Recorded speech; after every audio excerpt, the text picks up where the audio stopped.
Well, hey there, I'm getting started on part 2 of the 91 Blazer, putting those Glowshift gauges in. Let's get on it going. Alright, well, I'm in here and getting ready to connect wires, and like here up here I got the ignition wire already and that filter wired in. I've hooked up the GPS sensor of that wires, and all I was doing was I put a piece of shrink wrap over the wire, and I just took the wires and kind of crossed them over and then just twisted them together. Kind of like so. And then we'll take our butane soldering iron, which will take a little bit for it to warm up.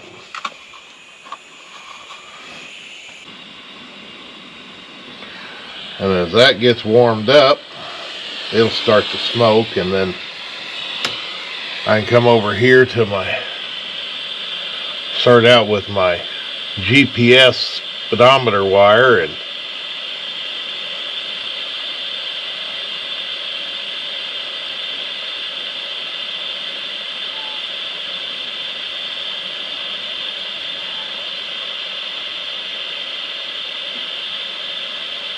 and as the wire heats up, the solder will melt and flow right into the wire.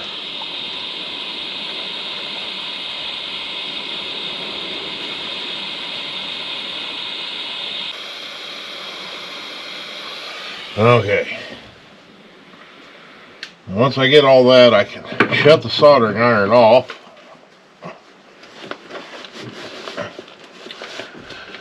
Now I get my cigarette lighter out, and I can just slide the shrink wrap up and over the connection, and just heat it up, shrink it down.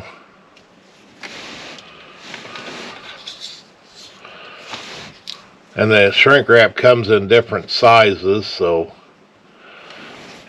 try and use the smallest one that'll work with your application.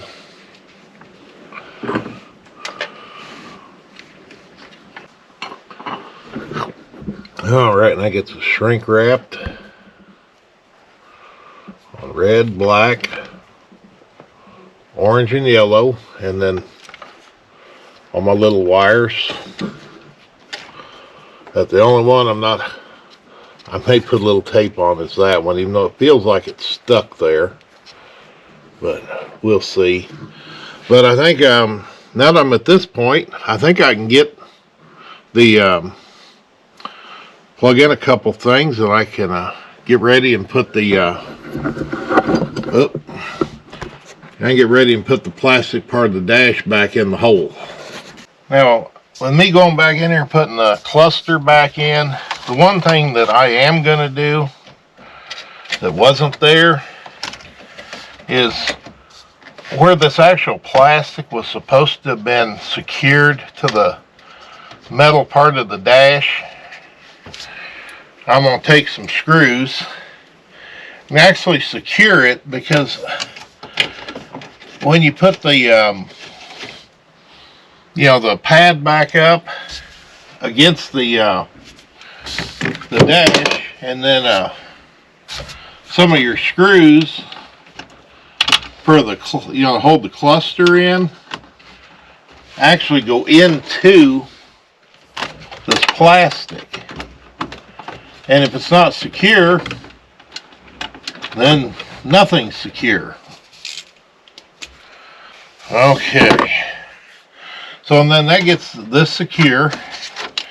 Now I've got my tachometer wire sticking out the tachometer hole. And then this is our speedometer wire sticking out the speedo hole. Now I've got the water temperature, fuel level, oil, wire from the oil pressure sensor, and the bolt one hanging here. So now I should be able to take this and push it back. Alright, time to install sensors. I went and got adapters, and my oil pressure sensor already had thread sealant on it. So my adapter, I'll put some thread sealer on it, and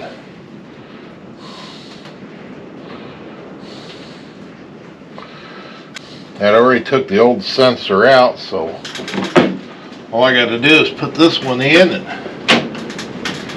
tighten her up.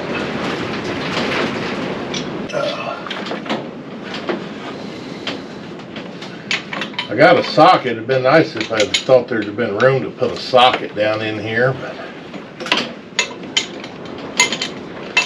instead I brought the stubby wrench.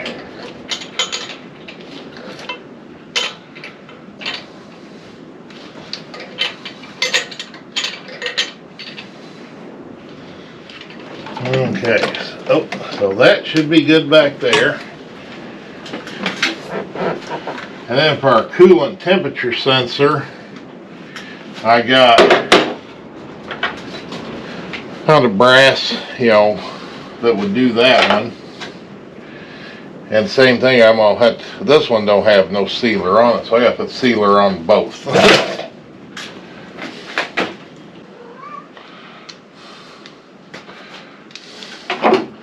And I'm gonna tighten these two together before I put it down in. I'll just use the socket to screw it all the way down in.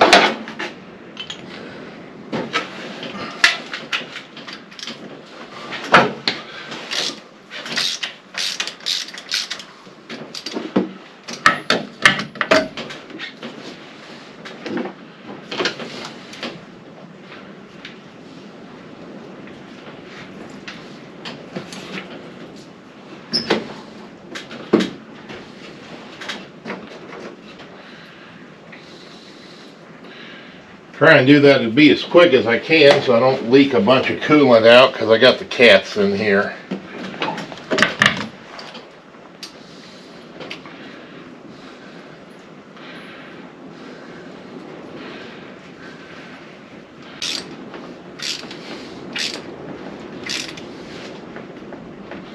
Okay, that's those. The only thing I left out here is to put ends on the wires. Yeah, put the air cleaner back on. Plug the brake booster back in before I forget. And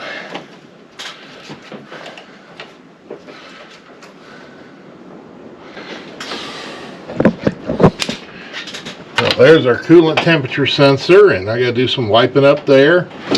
And our oil sensor is way down there, and I got to connect the green wire to the coil. Now, next step I got is I need to go through the fuse panel and find, I need something that's hot all the time. Then I need something that's on when the key's on.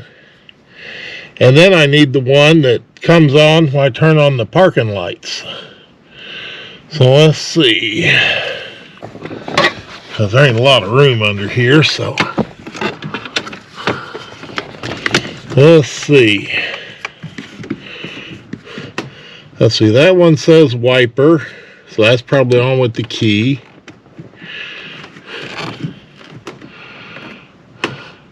There's the crank fuse. ECM1, ECMB, so that 10 amp is hot all the time. And then TL courtesy, that should be tail lamp and courtesy lamps, and it's hot all the time. So we use that for constant.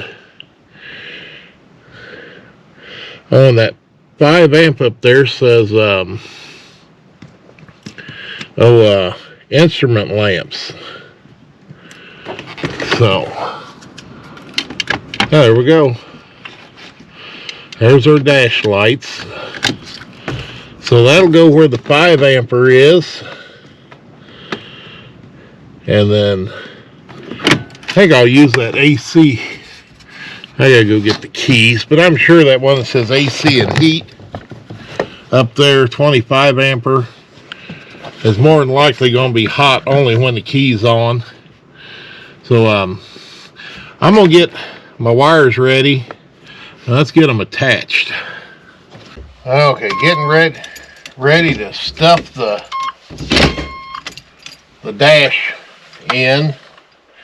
I'll start out by just kind of getting it up here close, and let's look, make sure I plug the connectors in the right direction. The lock is down. Okay, everything, the lock tab points down. So start out with the tack. Alright, here's the tack. Speedometer.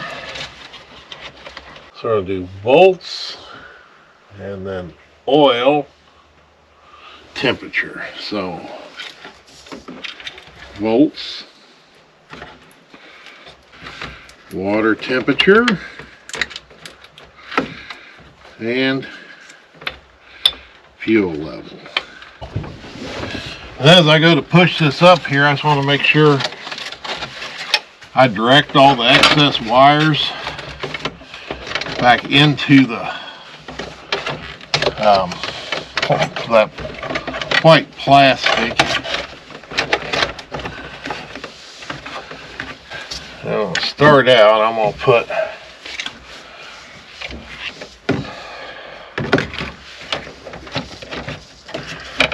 that up there.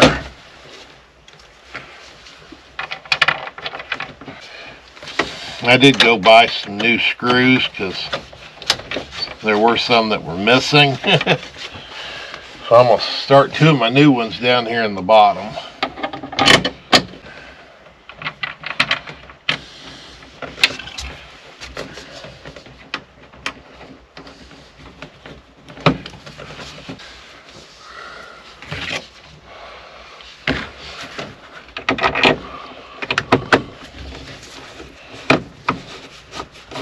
That's the only bad thing we're dealing with with the age of this is, you know, not everything is lined up like it was when it was newer. Let's see, even there I'm not lined up, and I'm sure I'm not high enough.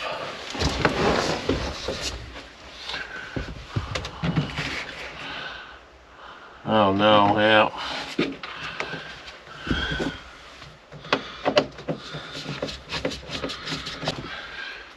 What I can do is take a shorter screw, see if I can get it in here.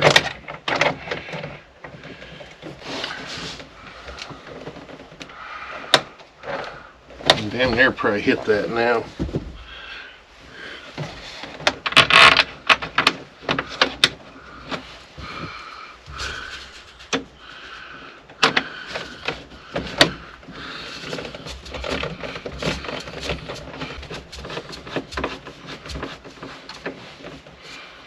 That in there.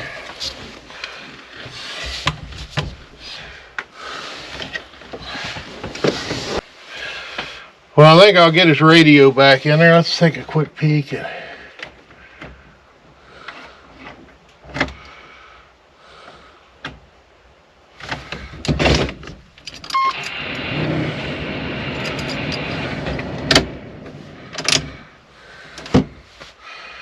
Well, look at that. That looks cool. Yeah, I'll say I like that. See, so these Glowshift, we can push the button and change the colors.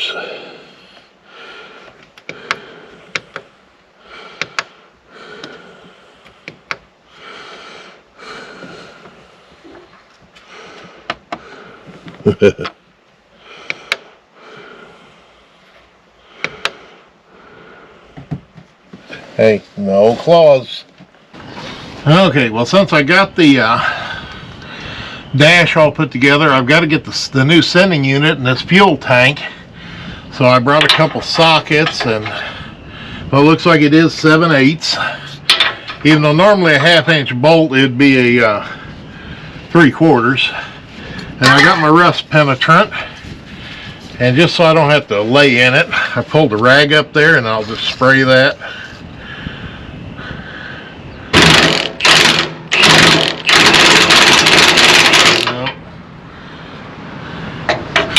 Well, that sucks. Let's spray some more rust penetrant. It just helps things turn easier. Well, a little update. I got the hitch off. That trim panel goes in between the bumper and the tailgate. That is right there. Held on with 4 bolts. I took it out. That gave me access to get to the rear trailer hitch bolts, which are right down here.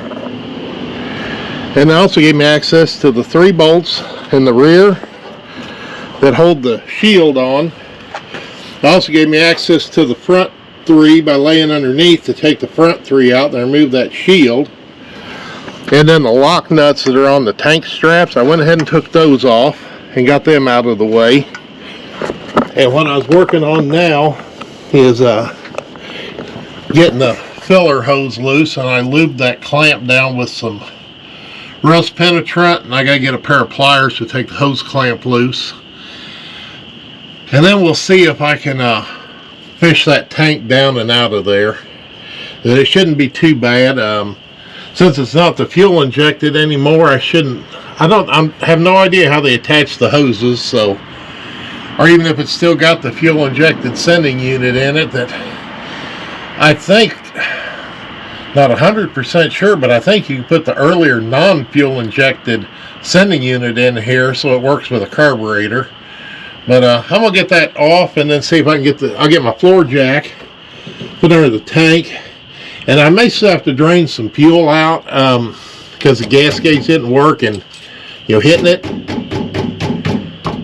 it sounds like it doesn't have that as hollow of a sound as I would like. So I'm gonna do a little more, then I'll get back with you when I get a little more done.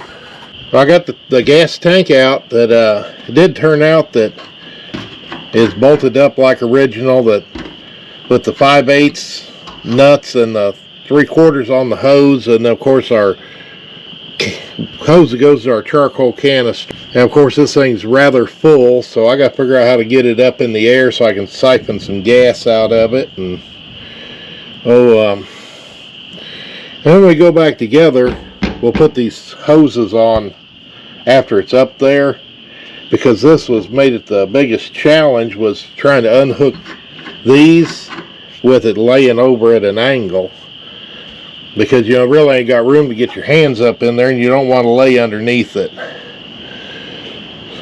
So yeah, let me get this thing so I can get the fuel out of it, and then I'm gonna fill her up with water before I drill a hole, because I don't want to take a chance of going kaboom.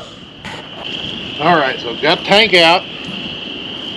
I took the sending unit out, and I'm filling it with water. But you can look at my water and see, little where, there's, it had gas in it. So I'm gonna flush this with water and get rid of as much of that old gas and vapor as I can. And the main thing is if I took and put flame to this water right now, the top of it probably go and burn. Alright, I think we're in pretty good shape there. So where I'm going to start out with is in my kit.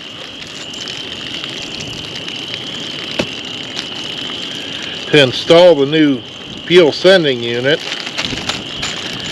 I got a gasket, some bolts, and this ring.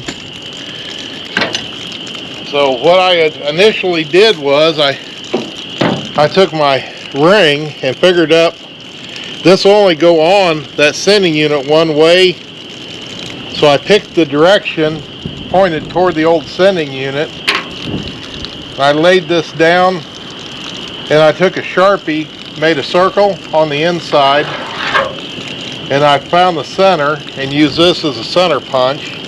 And I just took this and marked all 5 of my holes, and then did the same thing, used the hammer and this little awl as a center punch. Put divots in there. I'm just going to take a small drill bit. I'm going to drill out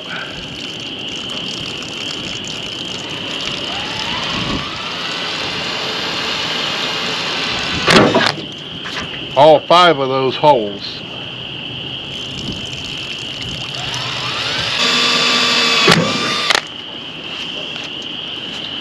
Okay, and then I'll drill those out a little bigger in a little bit. Next is I got a hole saw that's big enough for that float to go down through. And this is the part that I worry about sparks the most. But I got good clean fuel coming out.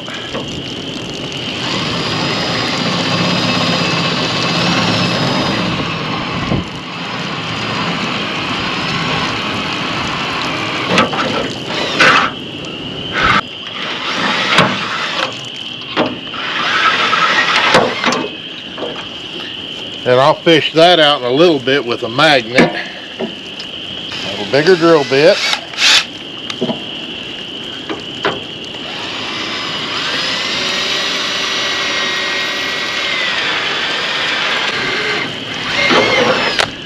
Alright. Because even there, I can still see where it looks like gas on top of my water. But the good thing is, I'm done with drilling. And of course, the last thing is, got to get all the water out, so I'm just going to put a siphon hose in it.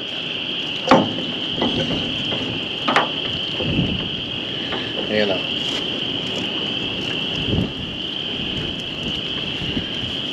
I'll get the water siphoned out, and then I'm going to take the air compressor and blow and dry it out a little bit more. And then, yeah, I'll get back to you when I'm putting that sending unit actually in the tank. Well, getting ready to, I had to get the new ring for put the original sending unit back in the tank. So I thought what I did was I cut the pigtail off that old sending unit.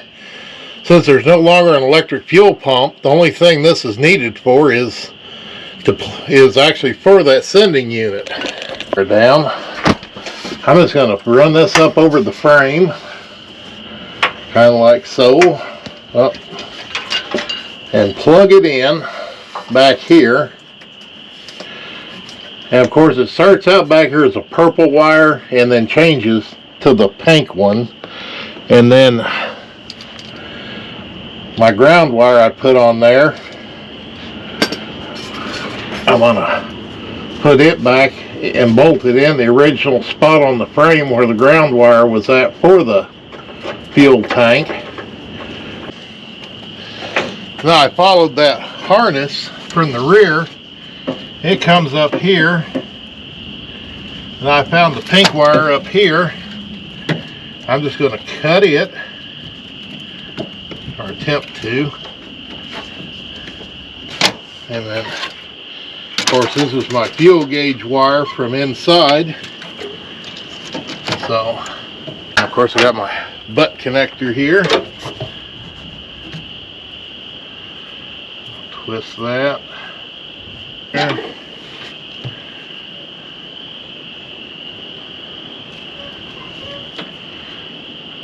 There.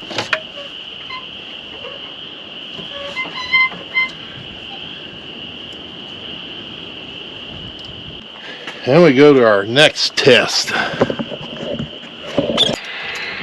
Now turn on the key and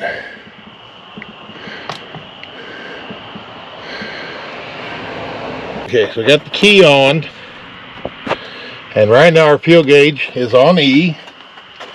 Now I'll come back here and move the sensor up about halfway, and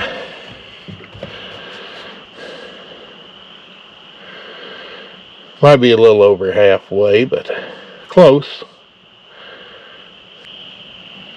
Move it back down a little.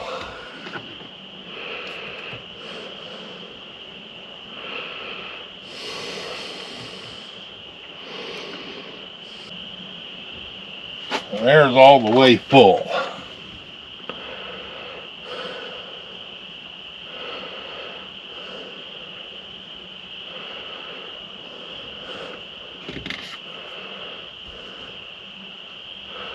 That's perfect. Now I'll take her down to about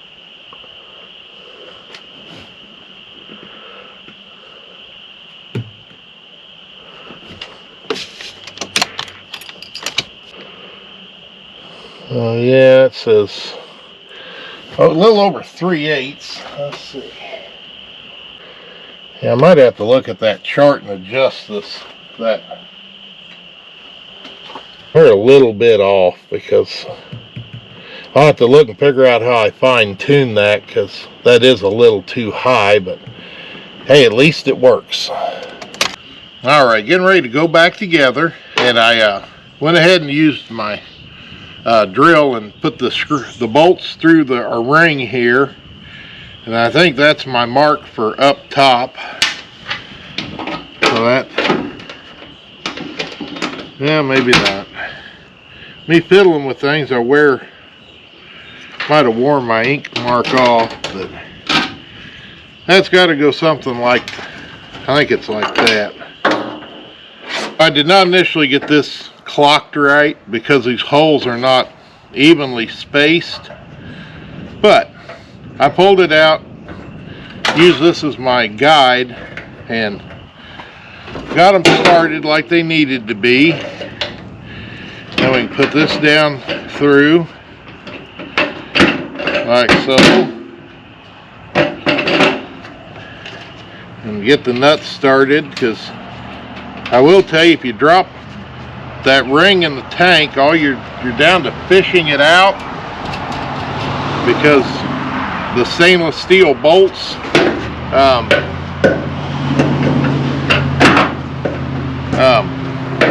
are not magnetic. So, but you know, that's all right, because I still have plenty of wire to go where I need to go. So main thing is when I put this in, this has to go over the frame, not through where it'll get pinched. Okay, and next thing, just want to make sure that's pulled up and tight on that cork gasket. And then I got, I don't know if you can see the trail where the old gasket leaked that held the original sensor in, and it's rather hard, so I went and got a new O-ring. Main thing it's trying to do is make sure that this and this don't interfere with each other. Make sure you get it underneath all the tabs, because see here, I'm starting to go and I done missed one over here.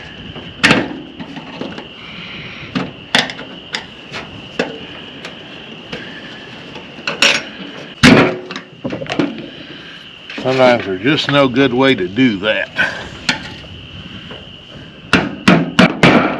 That's another thing we're going to be careful, because I'm using steel stuff. We don't want to take a chance of having a spark. That takes care of that. And then I can put this back on here. Get all my wires kind of going the right direction. And then to facilitate putting this up in easier, I'm going to put this pipe in and this hose on after I get it up in there, so this will go up in between the frame. Because when this thing was built, this was in the frame before the body was set down on top. I got the tank bolted back in, and all I did was put on the floor jack, push it up where I had just barely enough room to get my hand in between the frame and the tank, and then screwed those lines back together, because I might be able to reach it over the top up here, but it's a challenge. And so next thing I'm going to do is, I got the pipe that goes in between our vent on our filler neck and that hose on the top of the tank, but I think I'm going to put the fill hose on first and basically just get it stuffed up in there and the clamps on. I mean, requires a few choice words, but I'm going to get her put in. Well, I think we got everything. Our fuel gauge, well, we're still creeping up a little bit, but we're at half a tank, and I probably put 14 gallons in, so it's a 31-gallon tank. So we're not off as much as I thought we was. And of course our volts is a little low, but I've had things on and off, and then of course our speedometer and our tach, and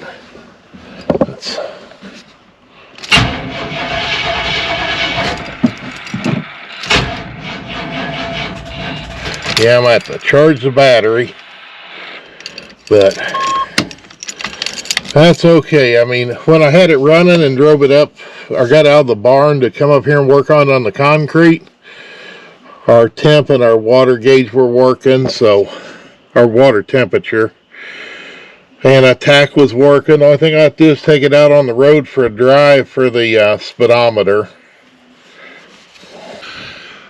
Well, I think we'll call it a wrap on the Blazer. That I charged the battery and take her out for a test drive, and I think we'll be good to go. That I appreciate you watching. Always like those thumbs up for the likes. Appreciate all those questions, and when I get them, and I'll say if you're not a subscriber, come on and join on in, because no telling what else you're going to see on What's Broke Today. Thank you.